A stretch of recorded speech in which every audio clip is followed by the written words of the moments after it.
Decidme, grumetes, ¿qué se hunde más rápido en alta mar? ¿Un barco lleno de oro mal contado? ¿O la reputación de un político que juró ser diferente, pero huele a los mismos tesoros podridos de siempre?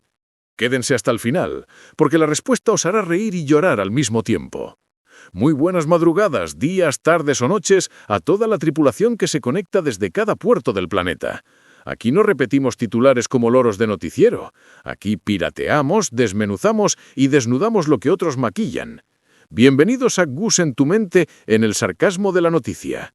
Aquí vemos con el ojo derecho lo que pocos logran ver con el izquierdo: la mentira, la falsedad y la hipocresía de ciertos personajes. A ver, marineros, el exguerrillero presidente Gustavo Petro vuelve de Estados Unidos sin visa, pero cargado de líos judiciales y con el lastre de su propio hijo, Nicolás Petro, a punto de enfrentar la justicia.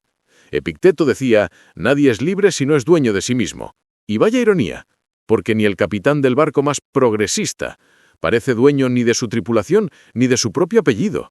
Mientras Petro grita contra el imperio y se inventa cortinas de humo con la diplomacia, su hijo navega en aguas turbias de enriquecimiento ilícito y maletines de dinero con nombres tan pintorescos como el hombre Marlboro y los Gil Sotka. Si esto fuese una novela de piratas, sería la peor escrita. Su padre tenía conocimiento de los aportes económicos y la financiación de Euclides Torres a su campaña. Sí, sabía perfectamente que Euclides era quien financiaba la campaña. ¿Cómo podemos asegurar esa situación? Porque yo se lo mencioné varias veces, él lo sabía. Él, en los carros, cuando nos transportábamos para los eventos, siempre iba Pedro Flores, él y yo, y hablábamos de la financiación. De Euclides era el que financiaba. Benedetti siempre se lo recalcaba en presencia mía, que era Euclides el que estaba financiando los eventos y la campaña. ¿El presidente Gustavo Petro conoce a Euclides Torres? Sí. ¿Sabe cuándo y cómo lo conoció? Sé que a través de Armando Benedetti. ¿Cuál era el interés de Euclides Torres en financiar la campaña de su padre? Obviamente él es un contratista, mega contratista, y tiene intereses relacionados en sectores importantes como transporte y el sector de la energía. Tengo una pregunta: ¿en cuántos eventos De los que financió Euclides Torres, su padre estuvo presente? No en todos los que organizamos, bueno, en la gran mayoría que se organizó en la región Caribe, tuvo financiación ya sea del 100% o una parte del señor Euclides Torres. Y en todas esas manifestaciones, obviamente, acepté el candidato, en ese entonces Gustavo Petro. No, él no tenía conocimiento de dinero que aportaba Santander López Sierra, ni Gabriel Isaac, ni de Oscar Camacho. Él no tuvo conocimiento de eso. Traiciones, dineros escondidos y un padre que promete no intervenir, pero termina culpando a Barbosa, Mansera y hasta a Vicky Dávila, como si fueran corsarios detrás de su tesoro. El pueblo, mientras tanto, sigue remendando velas rotas, esperando vientos de cambio que jamás llegan. Marco Aurelio lo resumió mejor que nadie: la mejor venganza es no parecerse a tu enemigo. Pero parece que la familia Petro se parece demasiado a lo que juraron combatir. Y como buen bucanero, Petro abre un hueco para tapar otro, pero el barco ya está más agujereado que un queso gruyere abandonado en alta mar. Y la tripulación, que somos nosotros, somos los que tragamos agua salada. ¿Qué hunde más rápido en alta mar? Pues ni el oro ni el barco. Se hunde más rápido la credibilidad de un presidente cuando su hijo hace negocios con fantasmas del contrabando. ¿Ustedes qué opinan, grumetes?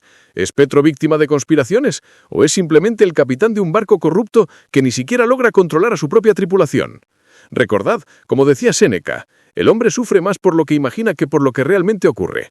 No dejéis que las cortinas de humo de estos gobernantes os hagan olvidar lo esencial.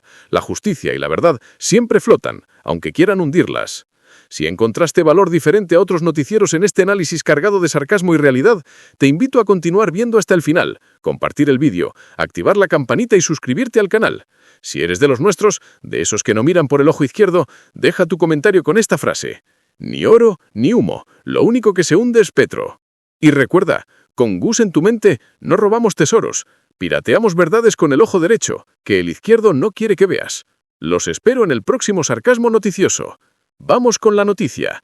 Gustavo Petro, después de su regreso a los Estados Unidos, donde le quitaron la visa por bocón, desafiando a Donald Trump, A su llegada a Colombia lo recibieron los líos judiciales que encara su desgobierno y su hijo a la par de la crisis diplomática con Estados Unidos.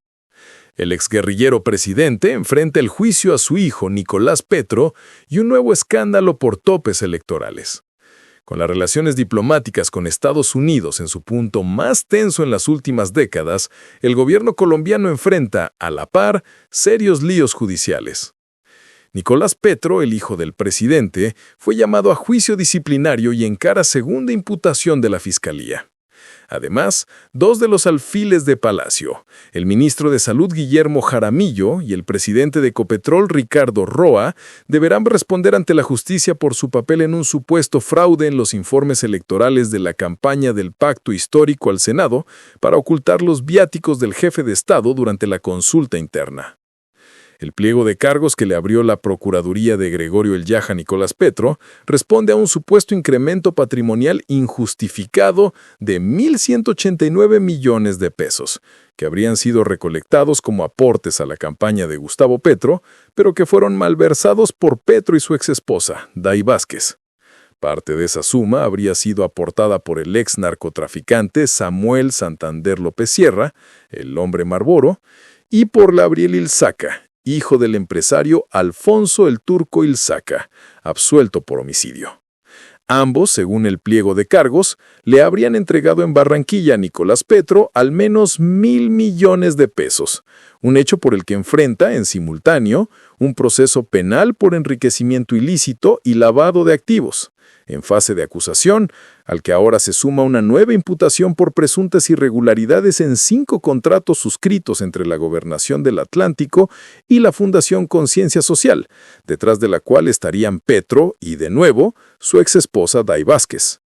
Petro, quien había prometido no intervenir en los procesos contra su hijo, se pronunció en X y denunció presiones indebidas del ex fiscal Francisco Barbosa, la ex vicefiscal Marta Mancera y la precandidata Vicky Dávila.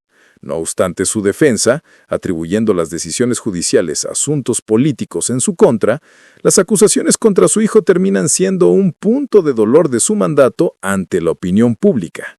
Por otra parte, dos de las fichas más cercanas al círculo presidencial, Jaramillo y Roa, este último ya imputado ante el CNE por la violación de topes en la campaña Petro Presidente, en la que fue gerente, capotean un nuevo round judicial. La Corte Suprema reveló y prepara compulsa de copias por un supuesto fraude en los informes electorales de la lista cerrada al Senado del Pacto Histórico, que habría inducido en error al CNE en la contabilidad de los dineros de reposición de votos, y además abriría un nuevo hueco sin reportar en los gastos de campaña de Gustavo Petro. Con estos dos escándalos en agenda, la tensión diplomática y la revocatoria de las visas al presidente y varios de sus ministros terminan desviando la atención hacia un frente en el que el jefe de Estado ha levantado un discurso nacionalista y lo ha presentado como una retaliación del gobierno estadounidense por su defensa de la causa palestina. Esto pese a que la respuesta de la Casa Blanca obedeció a su provocación al pedirle al ejército desconocer las órdenes del presidente Donald Trump. Para el analista político y columnista de este diario, Thierry Weiss, si bien el presidente Petro es sincero en la defensa de la causa palestina, al ordenar arbitrariamente a las fuerzas estadounidenses desconocer las órdenes del presidente Trump, cayó en una provocación que derivó en una tensión diplomática que no se presentó con otros mandatarios que también enarbolaron esta bandera. Por eso me atrevo a pensar que quería que pasara. Primero, para tapar el escándalo de la UNGRD, la situación de orden público y el juicio contra su hijo. Además, para envalentonar a sus bases. El también analista político Gabriel Quifuentes coincidió en el talante espontáneo de la manifestación en Manhattan y en la distracción frente a los problemas domésticos. Es difícil decir si fue una campaña de humo premeditada. Lo que pasó en Estados Unidos responde a una posición coherente con su discurso y coincide en tiempos con esta serie de escándalos. Pero los escándalos han sido una constante, así como las cortinas de humo. En mi opinión, el discurso en Manhattan no fue premeditado.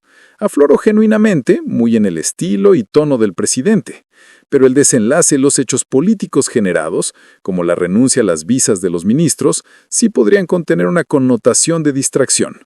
Lo de Nicolás Petro, si bien tuvo un desarrollo con la Procuraduría, es difícil debatir una causalidad con lo que sucedió en Nueva York. Finalmente, Pedro Medellín advierte que si bien el manto de Estados Unidos baja la presión social, no hace desaparecer estos conflictos que tarde o temprano tendrá que encarar en el contexto de la precampaña. No hay duda de que ese hecho absorbe la opinión, pero no elimina el problema. Lo clave es que ese manto termina bajando la presión social y evita que la gente discuta sobre ello, pero no lo hace desaparecer. Lo que el presidente está haciendo es abrir un hueco para cerrar otro, solo que no alcanza a cerrar ninguno y termina abriendo una serie incontable de huecos imposibles de tapar ad infinitum. Exguerrillero, si pides más, que te pío en caña.